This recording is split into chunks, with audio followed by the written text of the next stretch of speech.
ഗ്രാൻഡിൽ വന്നിരിക്കുകയാണ്. നല്ല നാടൻ മത്തങ്ങ,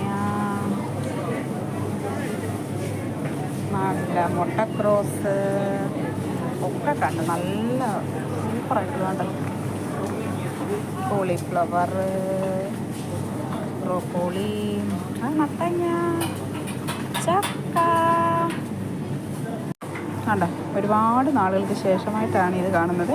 ഈ വാഴക്കൂമ്പ് ഒരുപാട് നാളായിട്ട് ആണ് ഈ വാഴക്കൂമ്പ് കണ്ടത് കേട്ടോ. ഒരു ഹാപ്പിയായി.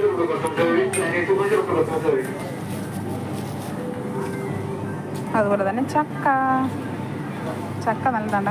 കൊച്ചു ചക്ക, ചെറിയൊരു ചക്ക. ഒത്തിരി നാളുകൾക്ക് ശേഷമാണ് ഈ ചക്ക കാണുന്നത്. അതുപോലെ തന്നെ ഒരുപാട് നാളുകൾക്ക് ശേഷമാണ് ഈ ഓമയ്ക്ക കാണുന്നത്. ഓമയ്ക്ക നമ്മുടെ നാടൻ ഓമയ്ക്ക. കുമ്പളങ്ങയാണത്, കുമ്പളങ്ങ. അത് ഓമയ്ക്ക.